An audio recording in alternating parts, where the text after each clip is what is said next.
Saudara, hari ke-20 pasca bencana Sumatera, korban bencana masih membutuhkan berbagai bantuan dari makanan hingga air bersih.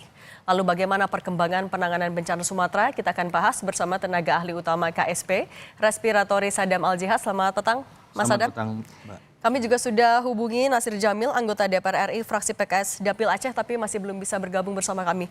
Mas Sadam, ini sudah 20 hari pasca bencana. Pak Presiden juga sudah 3 kali ke sana. 3 kali. Bagaimana pemerintah akan bisa meyakinkan publik kalau percepatan ini sedang terjadi ketika masih ada daerah yang belum sepenuhnya mendapatkan bantuan secara merata? Betul. Jadi memang di awal itu kita terhambat dengan arus logistik ya. Artinya ada jembatan yang terputus, kemudian ada jalan yang mengalami permasalahan. Tapi sekarang kita bisa melihat itu dari 36 ruas jalan yang bermasalah itu sudah 20 yang kemudian bisa diakses untuk logistik. Yang kedua, untuk jembatan, menggunakan jembatan Beli, terima kasih juga kepada rekan-rekan TNI, terutama pasukan Jenny, itu sudah ada yang 90% dan 80% jembatan Beli bisa digunakan.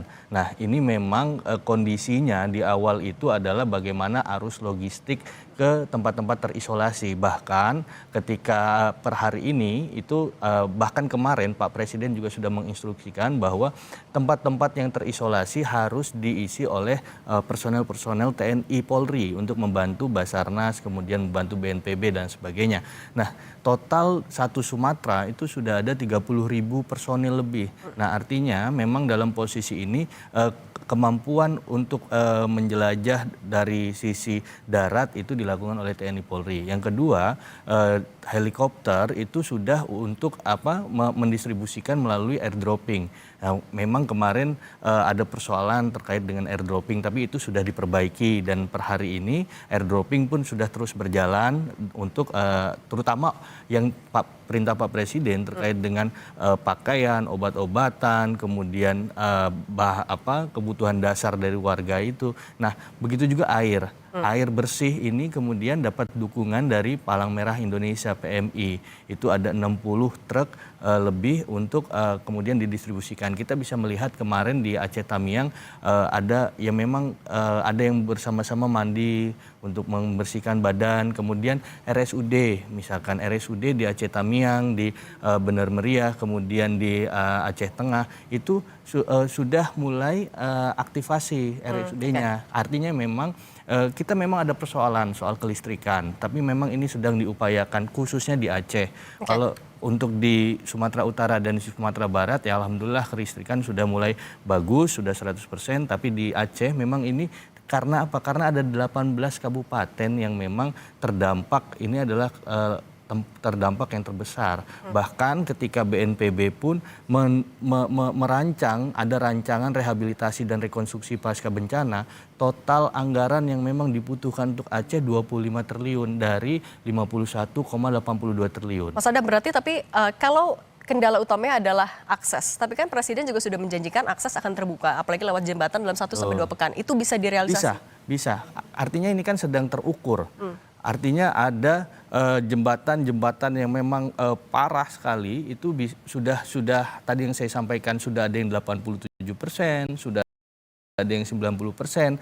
Nah, ini kan bisa terukur bahwa kemudian berdasarkan SK dari gubernur ada penambahan 2 minggu terkait dengan darurat kebencanaan provinsi. Nah, ini kita lihat dalam 2 minggu ini terkait bagaimana rehabilitasi, kemudian Satgas perbaikan jembatan itu bekerja. Nanti kita lihat ketika ini sudah rampung, maka yang selanjutnya adalah Huntara, Huntap, ini kan sedang diidentifikasi. Tadi sudah disampaikan ada 2 kabupaten dari 18 kabupaten yang sudah mengidentifikasi HGU-nya, tempatnya di mana untuk Huntara dan Huntap gitu. Oke, kalau ini kan 3 daerah memperpanjang masa tanggap darurat, fokusnya adalah transisi dari pengungsian yang tersebar menjadi yang terpusat. Nah, tapi untuk pengungsian tenda-tenda itu bisa disuplai semuanya? Ya, per hari ini tadi juga dari Kementerian SDM itu sudah mengirimkan tenda, itu ada 250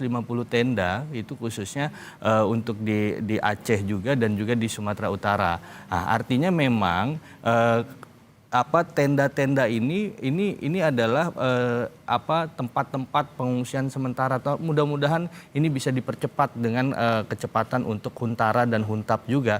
Tapi ya sementara ini tenda-tenda yang memang dalam hal ini yang layak untuk ditempati oleh pengungsi, ya ini yang lagi dibutuhkan. Makanya kemudian menjadi prioritas bukan hanya BNPB tapi juga kementerian-kementerian lainnya yang memang mempunyai sumber daya terkait dengan tenda itu mengirimkan, termasuk Kementerian SDM. Oke, kalau untuk kayak tadi jembatan-jembatan artinya bisa dipastikan pekan depan semuanya beres? Iya. Ini berproses ya. Artinya memang ada 18 jembatan, Mbak, di Aceh. Itu sudah 8 yang sudah rampung, ini tinggal 10. Ya, ini khususnya di Aceh. Nah, ini kita lihat bagaimana kerja-kerja dari pasukan Jenny dan juga dari Kementerian PU.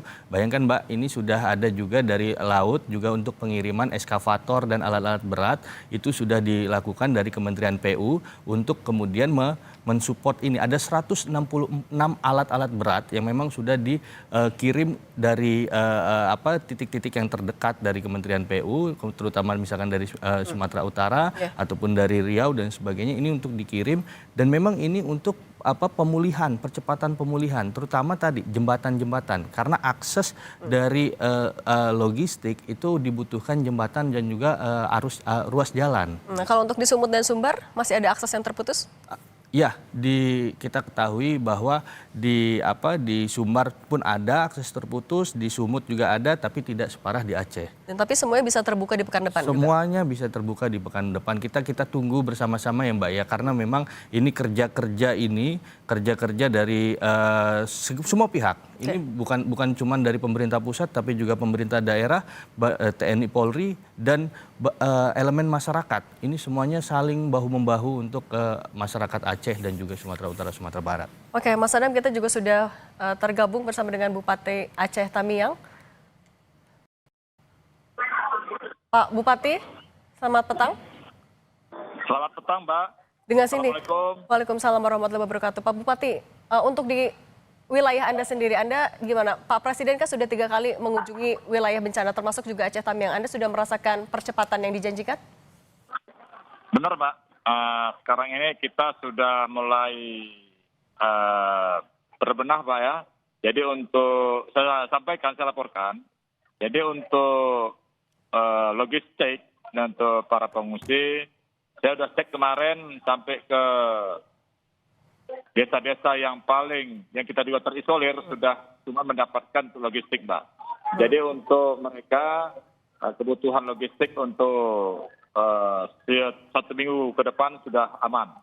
Kemudian kita sekarang lagi untuk terus mendirikan tenda-tenda pengungsian, terutama tenda untuk yang masyarakat kampung yang rumahnya sudah tidak ada, kita siapkan karena ini merupakan salah satu bagian kita agar mereka itu bisa terlindungi dari cuaca. Kemudian juga kita juga menyiapkan posko untuk kesehatan dan juga dapur umum, Mbak. Jadi dari Kementerian Sosial juga sudah menyatakan siap untuk mendirikan sebanyak yang dibutuhkan untuk dapur umum tersebut. Kemudian berikutnya kita juga banyak juga bantuan-bantuan dari Kementerian Kesehatan untuk membuka posko-posko kesehatan di samping tempat tenda-tenda pengungsian tersebut, Mbak. Jadi insya Allah ini semua bisa berjalan dengan lancar. Dan alhamdulillah juga untuk logistik terus banyak bantuan-bantuan dari pemerintah pusat, pemerintah provinsi, dan juga dari masyarakat ataupun dari NGO ataupun siapa saja yang telah membantu dan peduli dengan Aceh Tamiang, Mbak. Demikian. Pak Bupati, kalau kemarin kan juga sempat meminta ke Pak Prabowo soal rehabilitasi rekonstruksi. Bagaimana tindak lanjutnya dari pemerintah soal itu? Benar, Mbak. Benar sekali. Utamanya kita minta nanti untuk hunian sementara, Mbak, untuk pengungsi kami. Karena tidak mungkin juga masyarakat kami itu terus berada di tenda. Kita juga diminta untuk mencari lahan-lahan milik pemerintah maupun dari HGU. Nanti kita inventarisir, nanti akan kita laporkan, dan insya Allah itu pada minggu depan ini nanti akan ada rapat untuk membahas masalah hunian sementara tersebut, Mbak, demikian. Berarti lokasinya sudah dipilih, termasuk juga pendataan sudah beres semua Pak untuk relokasi?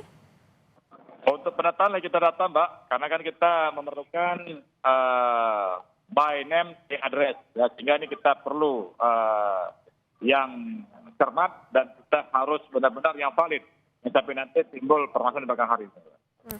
Pak, kalau soal janji pemerintah juga memberikan dana tambahan 4 miliar rupiah, itu sudah ada kejelasannya kapan atau mungkin sudah ditransfer justru Pak?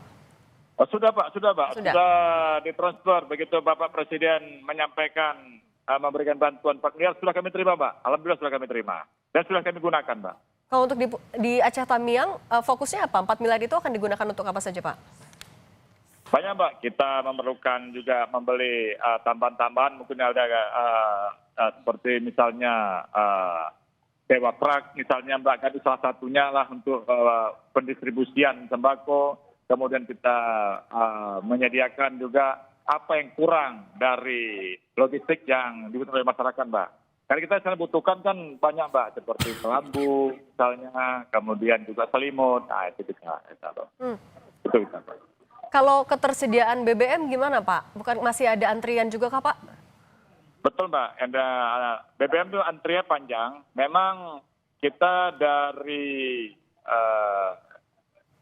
6 SPBU kami itu 1 yang bisa beroperasi normal, sedangkan ada beberapa yang masih manual, Mbak, karena tangkinya itu kerendam air atau kemasukan air sehingga susah untuk beroperasinya ataupun untuk mengalirkan minyak yang ada dari tangki tersebut, Mbak. Demikian. Kalau untuk listrik Pak, sudah 100% teralirkah untuk Aceh Tamiang? Listrik sementara masih dalam proses penghidupan, tapi alhamdulillah sudah lebih kurang 5% sudah ini, Pak, sudah hidup.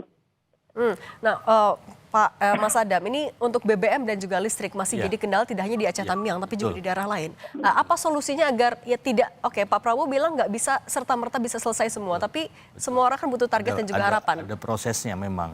Jadi ada pesawat sling load juga untuk mengangkut dari BBM dari udara, kemudian juga ada angkutan udara tadi ya, kemudian ada